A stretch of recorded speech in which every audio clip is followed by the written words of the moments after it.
പതറികളെ ഇനി ഒരിക്കത്തെല്ലാം പൊന്നാപ്പാടാവോ നടക്കാൻ പോണത്. അതാ നമ്മള് പടത്തോരോട് പറയുന്നത്. പടത്തോനെ കണ്ണു തുറന്ന് കാണുന്നേ.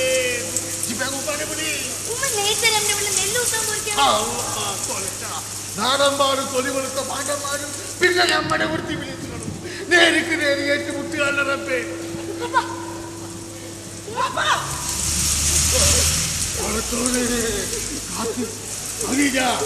നേരവും കാലവും നോക്കാണ്ട് കാലയ്ക്ക് മറ്റത്ത് കളഞ്ഞു വരൂ.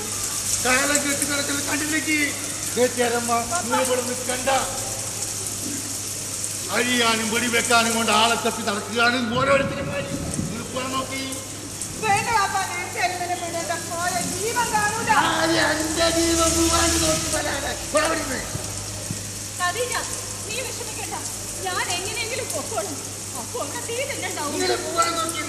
ഇവിടുന്നേരത്തും പോയിട്ടുണ്ട് തരാങ്ക് മൂട്ടിട്ട് ആര് ഓട് കെട്ടിയവൻ ഓനെ പോലും വിശ്വസിക്കാൻ പറ്റൂല.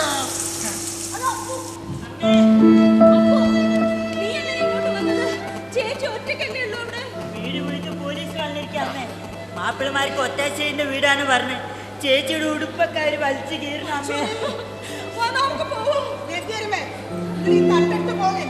കാടന്മാരെല്ലായിടത്തും ഉണ്ട്. നീയും സൂക്ഷിക്കണം. തലയും മുലയുള്ള ഒന്നിനെയും വെള്ളപ്പടം വെച്ചേക്കില്ല. മാപ്പിളയും കൂടി ഓട്ടുന്നത് രണ്ടും മയ്യത്താവും.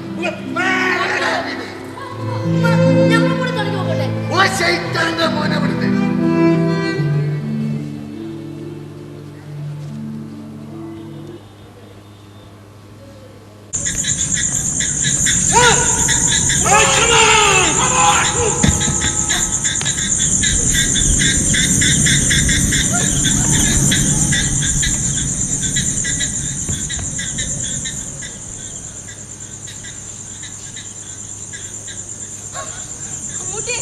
ഒന്ന് കാണാൻ പറ്റില്ല.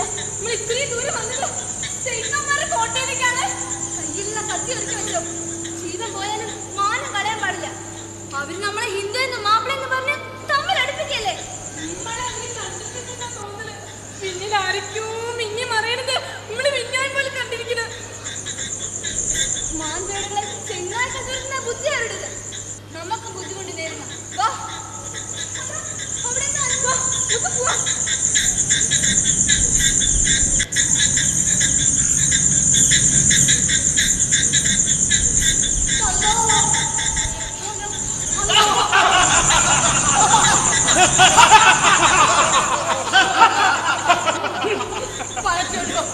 നമ്മളെ ഒന്നും ചെയ്യല്ലേ. ഇങ്ങക്ക് പടച്ചവൻ വരും.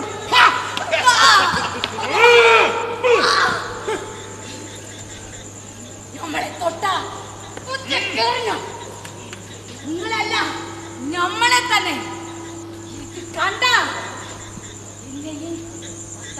മുടി മുഴുവൻ നിങ്ങളുടെ കൂട്ടര് മുഴുക്കി കളഞ്ഞു. അപ്പോഴും മാനം കളയാതെ ആ പടച്ചോൻ കാത്തു. ഇപ്പോഴും ആ പടച്ചോൻ കൂടെയുണ്ട്.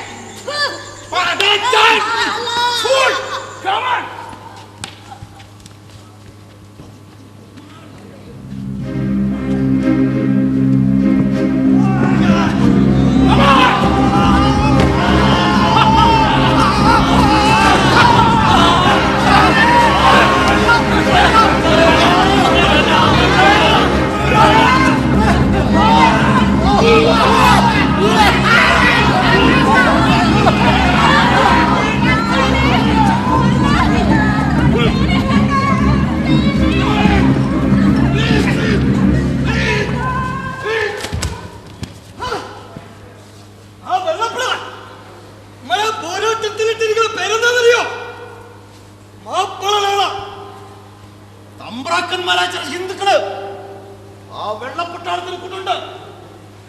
ആ കള്ള ശൈത്താന്മാരാണ് നമ്മളെ ഒത്തുകൊടുക്കുന്നത്.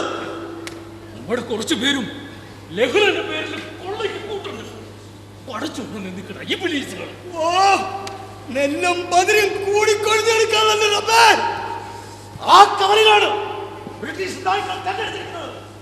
നിയമത്തിന്റെ മറവില് നമ്മുടെ പെണ്ണുങ്ങളുടെ മാനത്തിന് വില പറയുന്നുണ്ട്. ആ ടെന്റിലേക്കാണ് ആദ്യം ബോംബിടേണ്ടത്. ചത്തൊടുന്നിട്ട് കള്ളം നായിന്റെ മക്കളെ.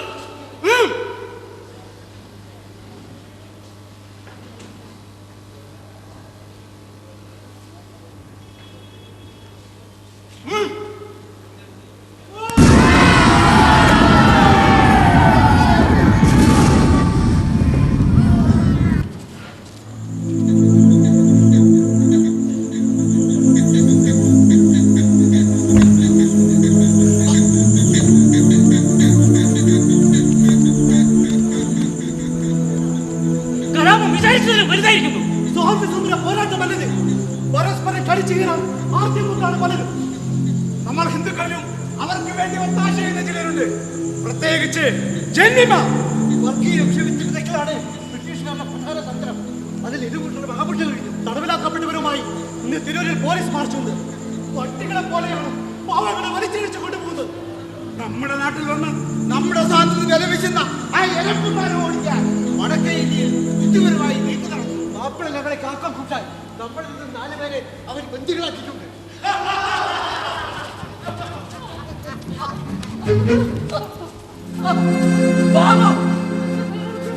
ഈ പിണ്ടാപ്പുറാണിനെ പോലും വെള്ളപ്പട വെറുതെ വിട്ടില്ല.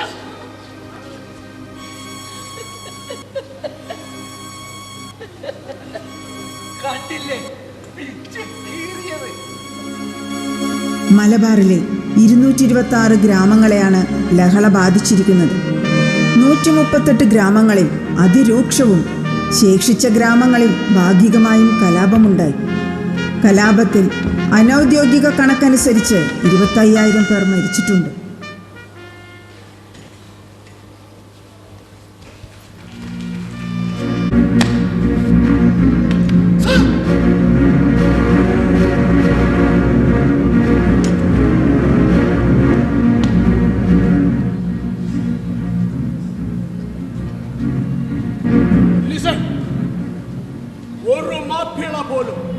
ഒരു മാപ്പിള പോലും ഇനി കുറയ്ക്കരുത്. എല്ലാത്തിന്റെയും പള്ളി ചിറച്ച് കന്നുകാലികളെ കൊണ്ടുപോകുന്ന ആ വാഗണിൽ കയറ്റി കെട്ടിക്കൊണ്ടു പോണം എങ്ങോട്ടെങ്കിലും.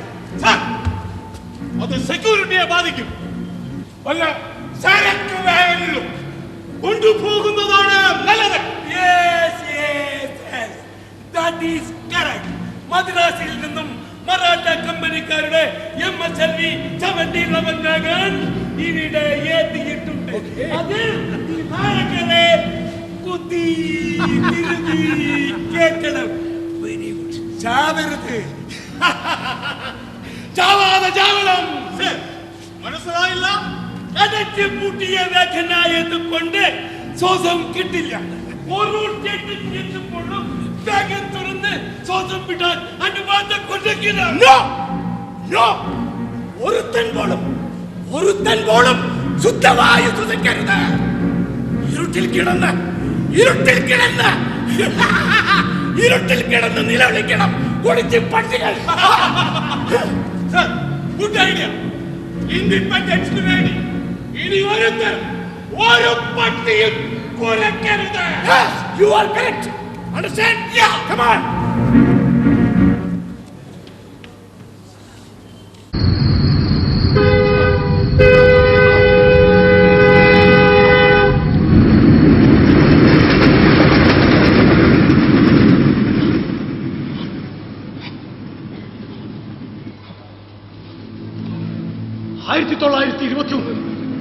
നവംബർ 19 കലാപകാരികളെന്ന പേരിൽ 4 പേരെ വീതം കൂട്ടിക്കെട്ടി പടവണ്ടികളും കൈതവണ്ടികളും തയ്യാറ്. പട്ടാളക്കാര് ആയുധങ്ങൾ എടുത്തു. ഈ വണ്ടികളിലൊക്കെ കയറിക്കൂടി ഞങ്ങളെ പിന്നാലെ നിന്ന് ഓട്ടിക്കായിരുന്നു.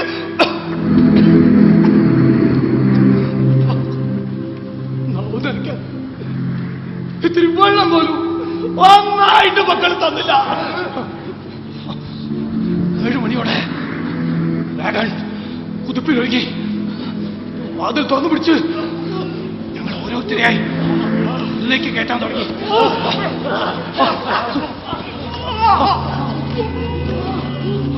റോക്കറ്റ് ചട്ട കൊണ്ട് അമർത്തി വാതിൽ പൊട്ടിയെടുത്ത്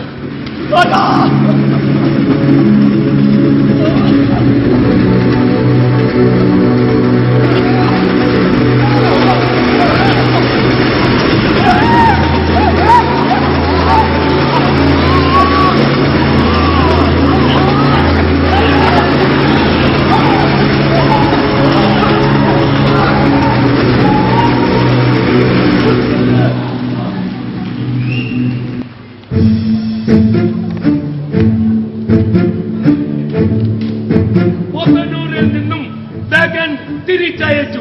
അത് ഇപ്പോൾ ഇവിടെ എത്തും. ഒരു നായകനെയും സ്റ്റേഷനിലേക്ക് കടത്തി വിടരുത്. Okay sir? Come on.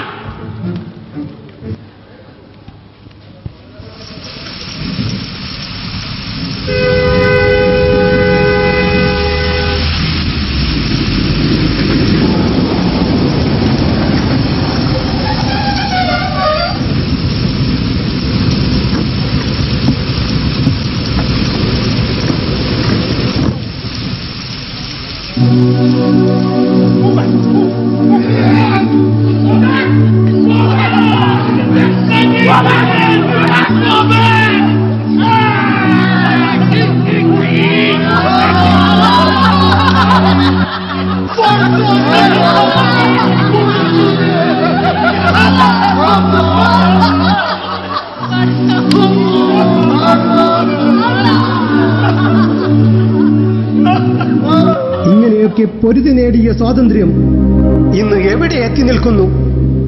ഇന്നത്തെ ഭരണവർഗവും വർഗീയ വിഷവിത്തുവാക്കി അധികാരം നേടിയെടുക്കുവാനും നിലനിർത്തുവാനും ജാതിയെയും മതത്തെയും ഉപയോഗപ്പെടുത്തുന്നു.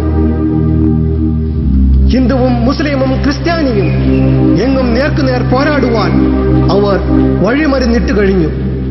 നാളെ ചരിത്രം ഇതിന് പുതിയ പേരിട്ട് വിളിക്കും. പ്രിയമുള്ളവരെ, ദയവ് ചെയ്ത് ജാതിയുടെയും മതത്തിന്റെയും പേരിൽ മനുഷ്യരെയും നാടിനെയും കീറിമുറിക്കാൻ അനുവദിക്കരുത്. ഉജ്ജ്വലമായ പോരാട്ടത്തെയാണ് അനാവരണം ചെയ്തുകൊണ്ട് ശ്രീ രവി തൈക്കാടും സംഘവും ബ്ലാക്ക് ബാഗൻ എന്ന നാടകം ഇവിടെ അരങ്ങിലെത്തിച്ചത്.